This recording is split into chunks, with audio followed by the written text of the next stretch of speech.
প্রথম স্ত্রীকে এত ভালোবাসতেন যে নাদিয়াকে জন্ম দিতে গিয়ে পৃথিবী ছেড়ে চলে গেছে বলে নাদিয়ার মুখ দেখতেন না, ওকে ভালোবাসতেন না, ওর প্রতি বাবার দায়িত্ব পালন করতেন না। প্রথম স্ত্রীর প্রতি যদি এতই ভালোবাসা ছিল, তাহলে প্রথম স্ত্রীর মৃত্যুর 2 মাস পর কিভাবে দ্বিতীয় বিয়ে করলেন? তখন কোথায় ছিল আপনার এত ভালোবাসা? উদয়ের কথা শুনে নাজমুল হক লম্বা করে শ্বাস টেনে নেয়। এতক্ষণ যেন শ্বাস আটকে ওর কথা শুনছিল। নাজমুল হক বলেন, আমি কোনোদিনই দ্বিতীয় বিয়ে করতে চাইনি। আমি বাকি জীবন একাই কাটিয়ে দেওয়ার সিদ্ধান্ত নিয়েছিলাম, কিন্তু নাদিয়ার দাদি মানে আমার মা, তার জন্য সম্ভব হয়নি। মা প্রথম থেকেই নাদিয়ার মা খাদিজাকে পছন্দ করতো না। কী কারণে অপছন্দ করতো জিজ্ঞেস করলে বলতো না। খাদিজাকে আমি নিজে পছন্দ করে বিয়ে করেছিলাম। আমি প্রথম দেখাতেই ওর প্রেমে পড়েছিলাম সেই যুবক বয়সে। কলেজে পড়ার সুবাদে আমি গ্রামে থাকতাম না, ছুটির দিনে শুধু বাড়িতে আসতাম। অনার্সে ভর্তি হওয়ার পরেই আব্বা মারা গেলেন, তারপর আমার পড়াশোনা বন্ধ হয়ে যায়। বড় ভাই বিয়ে করে আগে থেকে আলাদা থাকতেন। বাড়িতে মা বোনের দায়িত্ব আমার কাঁধে এসে পড়ে।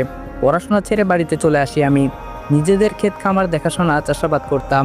কয়েক বছর পর ছোট বোনটাকে বিয়ে দিলাম। ছোট বোনের শ্বশুর বাড়ি থেকে ফেরার পথে আমার নজরে আসে খাদিজা। প্রথম দেখায় ওর দিকে নজর আটকে গিয়েছিল আমার। বিয়ের প্রস্তাব পাঠালে খাদিজা না করে দেয়। ওর পরিবারেরও সেরকম মত ছিল না। ওর পেছনে পেছনে 1.5 বছর ঘোরার পর ওকে মানিয়েছিলাম। তারপর খাদিজার পরিবারকে। পারিবারিকভাবে আমাদের বিয়ে হয়। বিয়ের পর থেকেই খেয়াল করতাম আমার মা কোনো কারণে খাদিজাকে পছন্দ করে না। একটু 19-20 হলেই কথা শোনায়। খাদিজার মৃত্যুর পর থেকেই মা আমাকে দ্বিতীয় বিয়ে করার জন্য চাপ দিতে শুরু করে। এর জন্য মায়ের সাথে অনেক রাগারাগি করতাম। খাবার খেতাম না, বাড়িতে আসতাম না। সারাদিন খাদিজার কবরের পাশে দাঁড়িয়ে থাকতাম। কোনো কিছুই ভালো লাগতো না।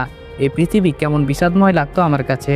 মনে হতো খাদিজার কাছে চলে যাই। মাঝরাতে যখন বাড়িতে এসে ঘরে যেতাম, তখন দেখতাম খালি বিছানা অপেক্ষা করছে আমার জন্য। আমার খাদিজা আমার অপেক্ষায় নেই। মায়ের প্যান বাড়তেই থাকে, বিয়ে কর বিয়ে কর। বাড়িতে যতক্ষণ থাকতাম আমার কান ঝালাপালা করে দিত এক বাক্য উচ্চারণ করে। কোনো কিছুতে মাকে দমাতে পারতাম না। শেষমেশ মা আমাকে রাজি করাতে না পেরে তার মাথায় হাত রেখে কসম দেয় দ্বিতীয় বিয়ে করার জন্য।